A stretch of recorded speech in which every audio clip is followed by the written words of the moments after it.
முன்னாடி சிலபஸ்ல இருந்தது. இப்போ incline to one plane condition மட்டும்தான் சிலபஸ் இருக்கு. ஸோ நான் எல்லா பிளேன் கண்டிஷனுமே உனக்கு முதல்ல எக்ஸ்பிளைன் பண்ணிடுறேன். அதுக்கப்புறம் இன்க்ளைன் டு போத்துக்கும் இன்க்ளைன் டு சிங்கிள் பிளேனுக்கும் டிஃபரன்ஸ் நீ வேரியேஷன் பண்ணிக்கணும். ஓகேவா? இப்போ இது வந்து ஒரு நார்மல் பிளேன் ரெக்டாங்குலர் லாமினா. இப்போ இந்த ரெக்டாங்குலர் லாமினா வந்து இப்படி இருக்கு அப்படின்னா இந்த சர்ஃபேஸ் வந்து கிரவுண்டுக்கு இன்க்ளைன். இந்த சர்ஃபேஸ் வந்து என்னது? கிரவுண்டுக்கு இன்க்ளைன். ஓகேவா? சைடு வந்து பார்த்தனா விபிக்கு பேரலல்.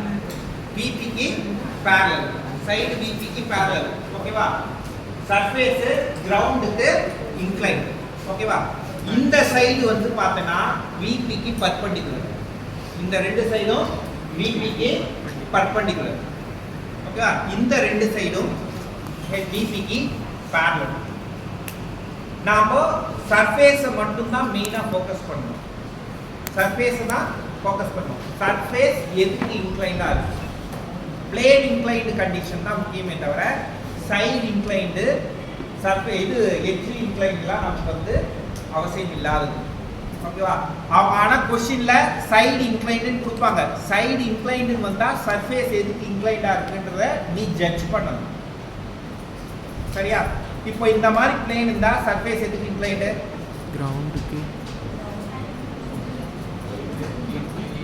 இப்படி இருக்கு சர்ஃபேஸ் பிளேன் எதுக்கு இன்க்ளைன்டு? First quadrant. கிரவுண்டுக்கு ஹெச்பிக்கு இன்க்ளைன்டு. ஓகேவா? இது வந்து சர்ஃபேஸ் கிரவுண்டுக்கு பேரலல். இது பிளேன் சர்ஃபேஸ்க்கு பேரலலா இருக்கு. இதை நான் இப்படி டில்ட் பண்ணா கிரவுண்டுக்கு ஏதோ ஒரு ஆங்கிள் இன்க்ளைண்டா இருக்கு. சர்ஃபேஸ் இன்க்ளைண்டா இருக்கும்போது சைடு பேரலலா இருக்கு. சர்ஃபேஸ் இன்க்ளைண்டாக இருக்கும்போது சர்ஃபேஸ் பேரலலாக இருக்கும் ஏதாவது ஒரு பிளேன் கண்டிஷனுக்கு. இப்போ அதே வந்து இப்படி இருக்கு. இப்போ விபிக்கு இந்த பிளேன் பேரலல். இந்த விபிக்கு இது பிளேன் பேரலல். இதை நான் இப்படி கதவு திறக்கிற மாதிரி இப்படி திறக்கிறேன். அப்போ விபிக்கு இது இன்க்ளைன். விபிக்கு இது இன்க்ளைன். இப்படி திரும்பினாலும் விபிக்கு இன்க்ளைன் தான். இப்படி திரும்பினாலும் விபிக்கு இன்க்ளைன் தான். ஓகேவா? ஸோ இது வந்து surface incline to VP, side incline to side parallel to HP. ஓகேவா? இது ஒரு கேஸ்.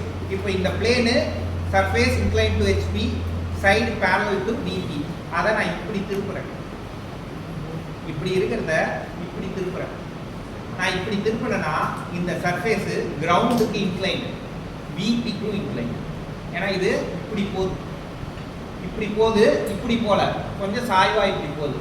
ஸோ சாய்வா இப்படி போகும்போது கிரவுண்டுக்கும் இன்க்ளைண்டு, விபிக்கும் இன்க்ளைண்ட். ஓகேவா? ஃப்ளாட்டாக இருக்கிற ஹரிசாண்டல் பிளேனுக்கும் இன்க்ளைண்டாக இருக்கு, வெர்டிகல் பிளேனுக்கும் இன்க்ளைண்டாக இருக்கு. இதுதான் incline to both plane condition.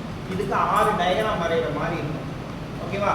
அதே மாதிரி இந்த இடத்த இப்படி இருக்கிறது இப்படி இருந்து விபிக்கு இன்க்ளைண்டு, ஹெச்பிக்கு பேரலல். இதை வந்து நாங்கள் என்ன பண்ணுவாங்க? இப்படி திருப்புவாங்க. இப்படி திருப்பினா என்ன அர்த்தம்? விபிக்கு இன்க்ளைண்டு, ஹெச்பிக்கும் இன்க்ளைண்ட். ஓகேவா? ஸோ அந்த கேஸு தான் வந்து உனக்கு என்ன பண்ணுவாங்கன்னா பழசு 20 மார்க் கொஷின்ஸில் கொடுத்துருந்தாங்க. இப்போ உனக்கு வந்து அந்த சிலபஸ் கட் பண்ணியாச்சு. உனக்கு 2 கேஸ் தான். என்னது? Surface incline to HP, side parallel to VP. Surface incline to VP, side parallel to HP. ஓகேவா? ஒன்று இப்படி, இன்னொன்று இப்படி. பொட்டி திறக்கிற மாதிரி ஒன்று, இன்னொன்று டோர் திறக்கிற மாதிரி. ஓகே, இன்னும் சிம்பிளாக வைக்கணும்னா நீங்கள் எல்லாருமே ஜாமெட்ரி பாக்ஸ் யூஸ் பண்ணியிருப்பேன். ஜாமெட்ரி பாக்ஸ் திறக்கிறது வந்து இன்க்ளைன் டு ஹெச்பி. ஓகேவா? கதவு எல்லா வீட்லேயும் இருக்குது. டோர் திறக்கிறது இன்க்ளைன் டு விபி. ஓகேவா? இந்த 2 கேஸ் மட்டும் ஞாபகம். 2த்துக்கும் இன்க்ளைன்டு கண்டிஷன் உனக்கு சிலபஸில் கிடையாது. அப்படி இன்கேஸ் கொஷின் வந்தால் ஏதாவது ஒரு கண்டிஷனுக்கு நீ போகணும். இன்க்ளைன் டு ஹெச்பிக்கோ இல்லை இன்க்ளைன் டு விபிக்கோ. ஏன்னா நம்ம காலேஜில் மட்டும்தான் 2 கண்டிஷனும் இருக்கிறத வந்து சிலபஸில் வந்து தூக்கியிருக்காங்க. மீது தமிழ்நாடு ஃபுல்லாக incline to both HP and VP சிலபஸில் இருக்குது. ஸோ வெளியிலேருந்து எடுக்கிறவங்க சப்போஸ் வந்துடுச்சுன்னா கொஷினை ஸ்கிப் பண்ணக்கூடாது. இன்ஜினியர் கிராஃபிக்ஸ் வந்து பார்த்தீங்கன்னா மெக்கானிக்கல் இன்ஜினியரிங் ஸ்டாஃப்லாம் எல்லாருமே நாங்களாம் கிராக்னு. சரியா? எல்லாருமே வந்து அவுட் ஆஃப் சிலபஸில் கொஷின் நீங்கள் ஏதாவது வந்ததுன்னா நீங்கள் கொஷின் நம்பர் போட்டிங்கன்னா நாங்கள் யாருமே மார்க் போட மாட்டோம். அதில் உனக்கு என்ன தெரிஞ்சிருக்குன்றதை தான் வந்து இது பண்ணுவாங்க. அதனால் inclined to both planes வந்து நீ அவுட் ஆஃப் சிலபஸ் கண்டுபிடிச்சனா you have to draw either inclined to HP or inclined to VP கேஸுக்கு நீ சால்வ் பண்ணி வைக்கணும். கரெக்டா சால்வ் பண்ணாதான் ஃபுல் மார்க் கிடைக்கும். ஓகேவா? சோ அவுட் ஆஃப் சிலபஸ் தான क्वेश्चन அட்டெண்ட் பண்ணி சும்மா புரிஞ்சு வச்சுட்டு மார்க் வரணும் அப்படி கற்பனை பண்ணிட்டு வராத. ஏதாவது ஒரு கேஸுக்கு நீ கம்ப்ளீட்டா ப்ராப்ளம் சால்வ் பண்ணிக்கணும். நீ படிச்சையா இல்லையான்ற பேஸ் பண்ணி தான் மார்க் போடுவாங்க. கிளியரா? ஸோ ஈஸிலி அதே பழக்கம் தான். உனக்கு நாலேஜ் இருந்தால் தான் அவங்க மார்க் போடுவாங்க, இல்லைன்னா அதில் மார்க் போட மாட்டாங்க. ஸோ இன்டெப்த் அனாலிசிஸ் வேணும். சரியா? அதனால் ஏதாவது ஊருக்கு இன்க்ளைன் போடு. உனக்கு இப்போ incline to one plane condition மட்டும்தான் நாம் இப்போ பார்க்கணும். ஐ ரிப்பீட், இது வந்து லேட்டாக இருந்தாங்க. Surface, side or edge, corner. Surface or lamina or plane. இது சைடு ஆர் எட்ஜு, இது கார்னர். இது எல்லா பிளேனுக்கும் பொருந்தும் எக்ஸப்ட் சர்க்குலர் லேமினா. இது surface or plane or lamina. இது வந்து பாயிண்ட். இது வந்து என்னது? பாயிண்ட். ரெஸ்டிங் ஆன் பாயிண்ட்னு சொல்லணும், பாயிண்ட்ஸ்னு சொல்லக்கூடாது. ஏன்னா சர்க்கிள் ஒரு பாயிண்ட்ல தான் உட்காரும்.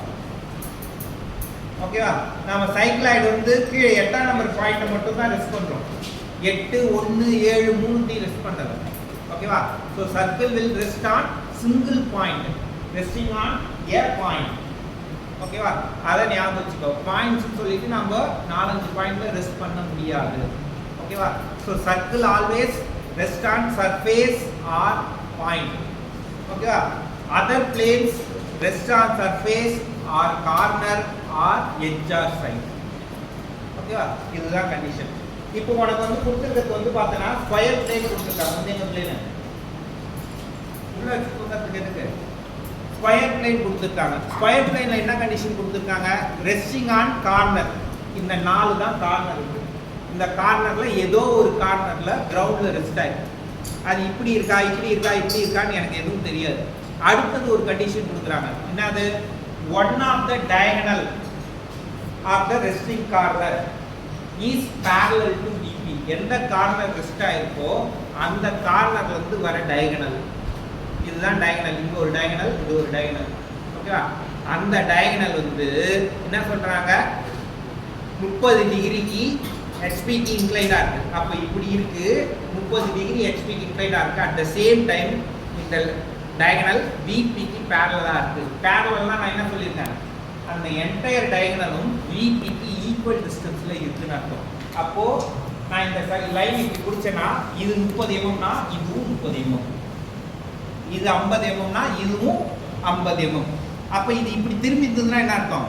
இது 30 mm, இது 50 mm வரும். அப்போ இது வந்து என்னது? Incline to VP, parallel to VP கிடையாது. அப்போ இப்படி இருந்தாதான் இந்த டைரக்ஷன்ல எப்படி சுத்தினாலும் விபிக்கு parallel. ஏன்னா இது ஃபுல்லா நமக்கு விபிக்கு ஈக்குவல் டிஸ்டன்ஸ்ல இருக்கணும், ஈக்குவல் டிஸ்டன்ஸ்ல இருக்கணும். அப்போ ஒரு பிளேன் வந்து நம்ம கார்னர்ல ரெஸ்ட் பண்ற மாதிரி ரெஸ்ட் பண்ணி அந்த கார்னர்ல இருந்து வர டயகனல் வந்து 30 டிகிரி இன்க்ளைன் பண்ணோம். அது திருப்பும் போது இப்படியோ இப்படியோ திருப்பக்கூடாது, கரெக்டா திருப்பணும். அதுதான் பேரலல்னு ஒரு கண்டிஷனை கொடுக்குறாங்க. ஓகேவா? அப்போ பிளேன் வந்து இப்படி இருக்கும், பிளேன் வந்து இப்படி இருக்கும். ஓகேவா? இந்த क्वेश्चन புரியுதா எல்லாருக்கும்? எல்லாம் அந்த பிளேன் எடுத்து உங்க கண்டிஷன் வை.